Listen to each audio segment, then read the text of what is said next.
this garret window into the squalid street below. Do not think from my slavery to morphine that I am a weakling or a degenerate.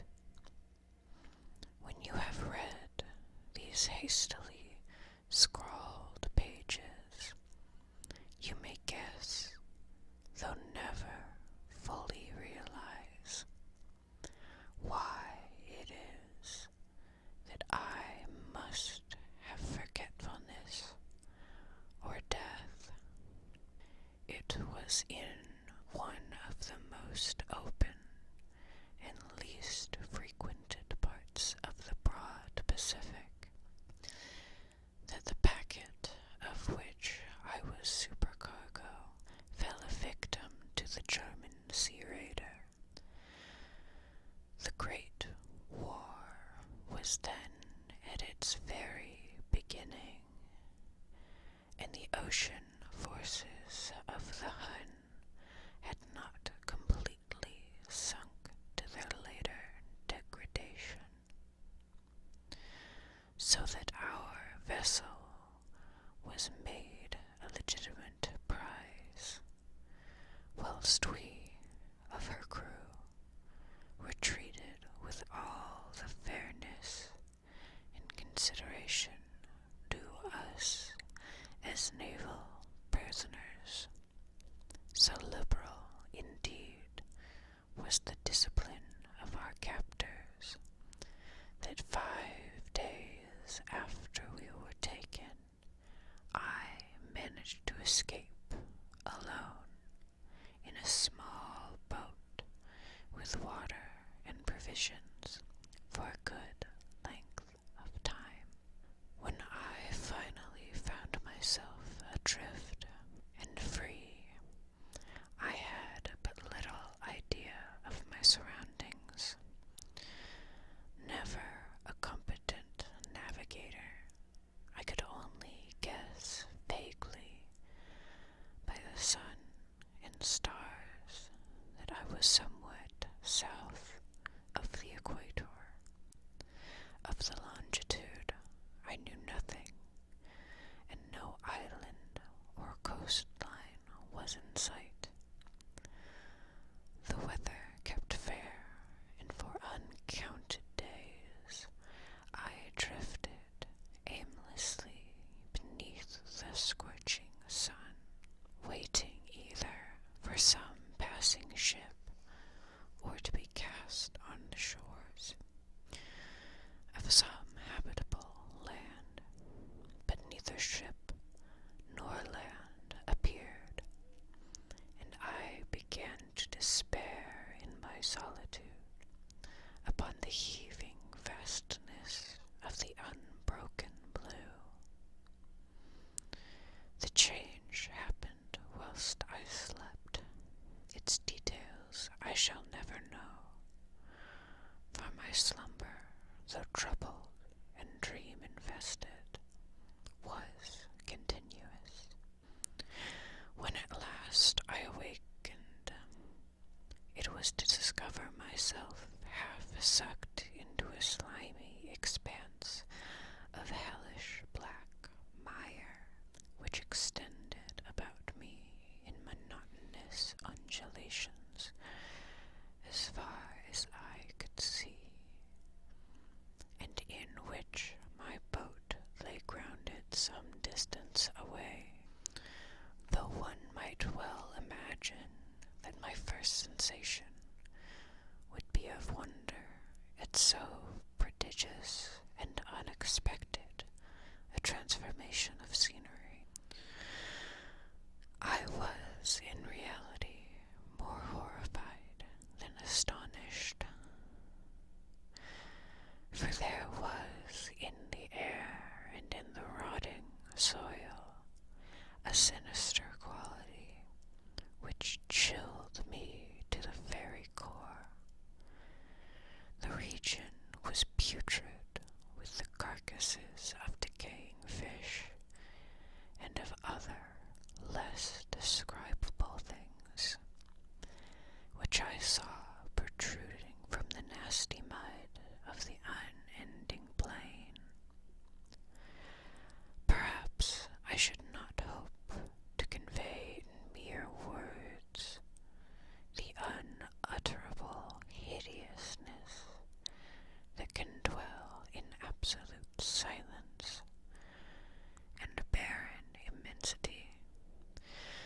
was nothing within hearing and nothing within sight, save a vast reach of black slime.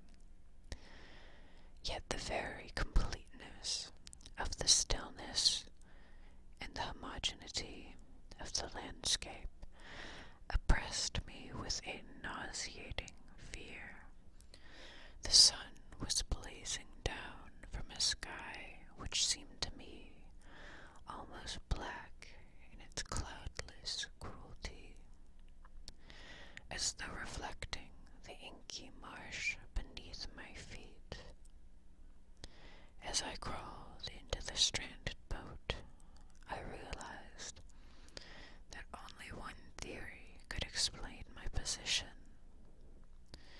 Through some unprecedented volcanic upheaval, a portion of the ocean floor must have been thrown to the surface, exposing regions which for innumerable millions of years had lain hidden under unfathomable watery depths. So great was the extent of the new land which had risen beneath me that I could not detect the faintest noise of the surging ocean, strain my ears as I might. Nor were there any seafowl to prey upon the dead things. For several hours I sat thinking or brooding in the boat, which lay upon its side and afforded a slight shade as the sun moved across the heavens. As the day progressed, the ground lost some of its stickiness and seemed likely to dry sufficiently for traveling purposes in a short time. That night I slept but little, and the next day I made for myself a pack containing food and water, preparatory to an overland journey in search of the vanished sea and possible rescue. On the third morning I found the soil dry enough to walk upon with ease. The odor of the fish was maddening, but I was too much concerned with graver things to mind so slight an evil, and set out boldly for an unknown goal. All day I forged steadily westward, guided by a faraway hummock, which rose higher than any other elevation on the rolling desert. That night I encamped, and on the following day still traveled toward the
was a source of vague horror to me, but I think my horror was greater when I gained the summit of the mound and looked down the other side to an immeasurable pit or canyon, whose black recesses the moon had not yet soared high enough to illuminate. I felt myself on the edge of the world, peering over the rim into a fathomless chaos of eternal night. Though my terror ran curious reminiscences of Paradise Lost and of Satan's hideous climb through the unfashioned realms of darkness. As the moon climbed higher in the sky, I began to see that the slopes of the valley were not quite so perpendicular as I had imagined. Ledges and outcroppings of rock afforded fairly easy footholds for a descent, whilst after a drop of a few hundred feet, the declivity became very gradual. Urged on by an impulse which I cannot definitely analyze, I scrambled with difficulty down the rocks and stood on the gentler slope beneath, gazing into the Stygian deeps where no light had yet penetrated. All at once my attention was captured by a vast and singular object on the opposite slope, which rose steeply about 100 yards ahead of me, an object that gleamed whitely in the newly bestowed rays of the ascending moon.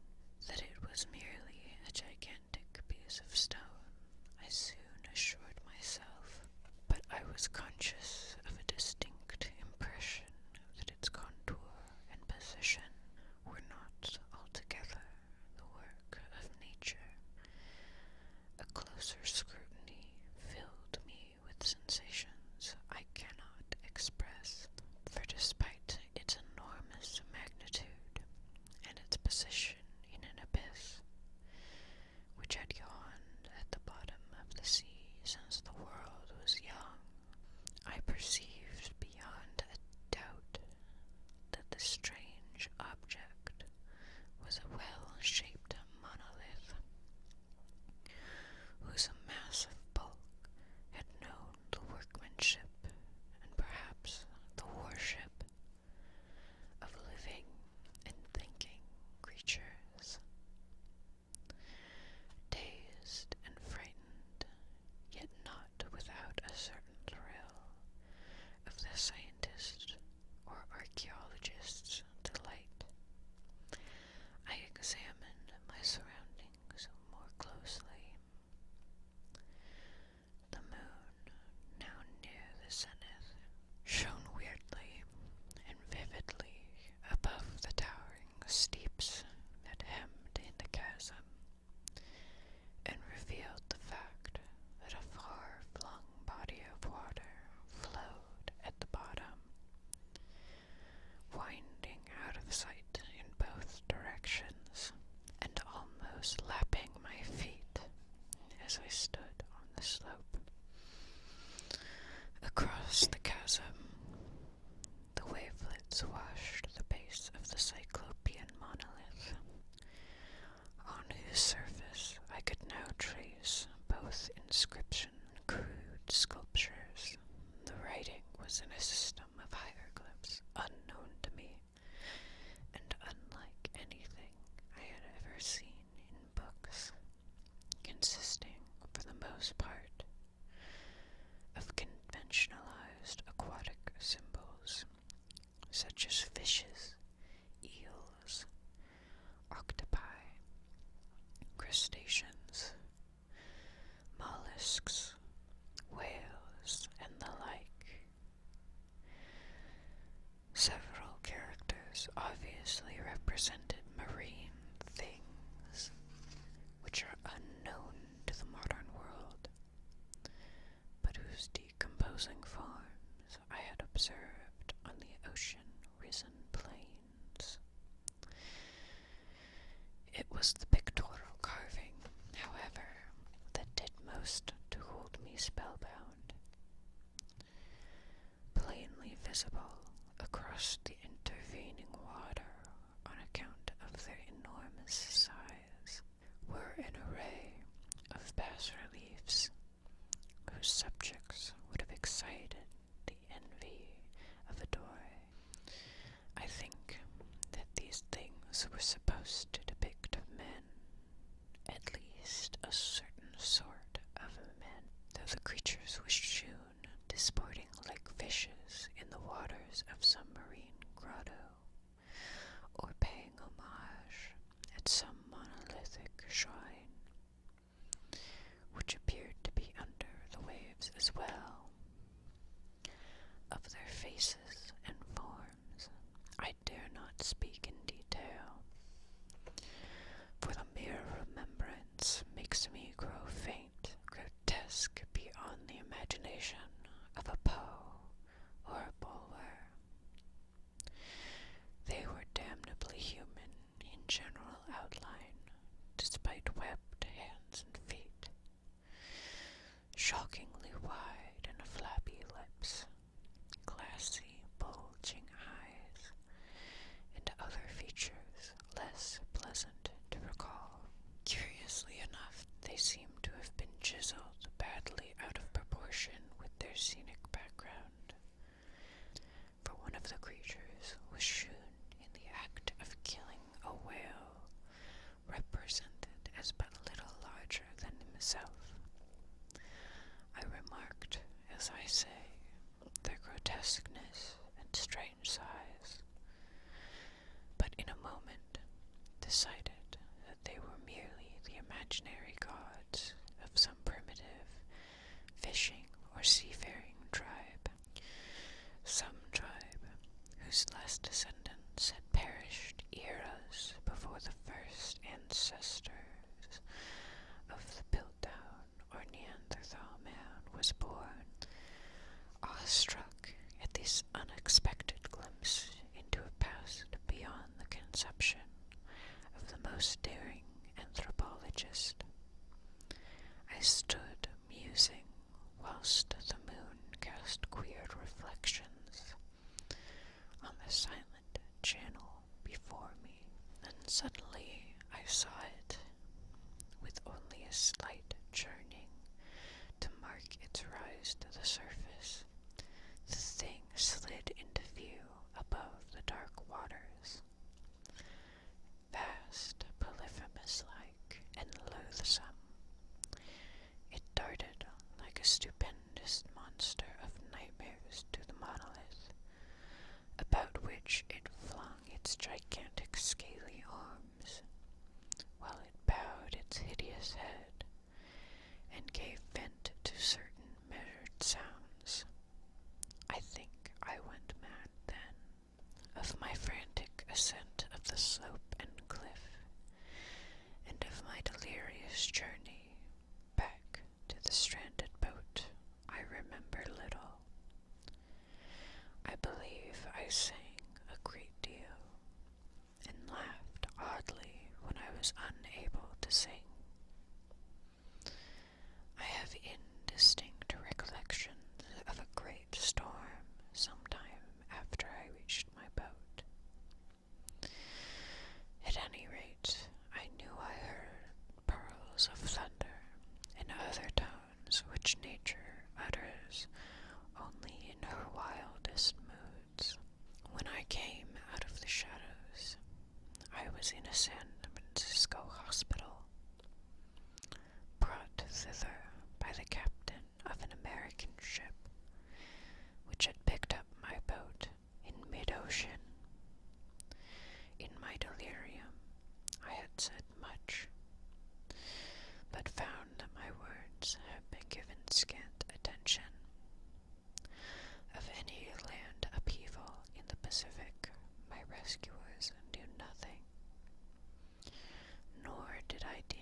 necessary to insist upon a thing which I knew they could not believe.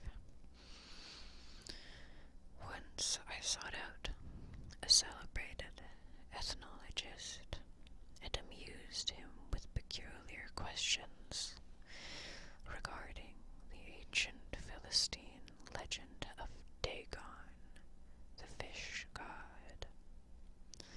But soon perceiving that he was hopelessly conventional, I did not press my inquiries.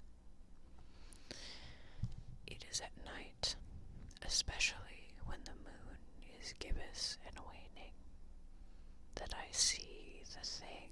I tried morphine, but the drug has given only transient surcease, and has drawn me into its clutches as a hopeless slave.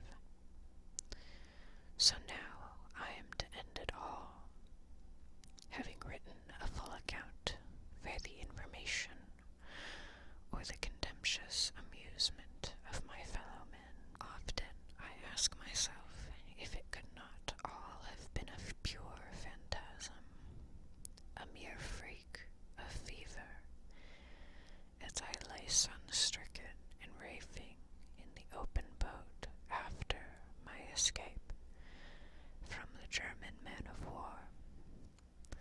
This I ask myself, but ever does there come before me a hideously vivid vision in reply. I cannot think of the deep sea without shuddering at the nameless things that may at this very moment be crawling and floundering on its slimy bed, worshipping their ancient stone idols, and carving their own detestable likenesses on submarine obelisks of water-soaked granite. And I dream of a day when they may rise above the billows to drag down in their reeking talons the remnants of puny, war-exhausted mankind. Of a day when the land shall sink and the dark ocean floor shall ascend amidst universal pandemonium. The end is near. I hear a noise at the door, as of some immense slippery body lumbering against it.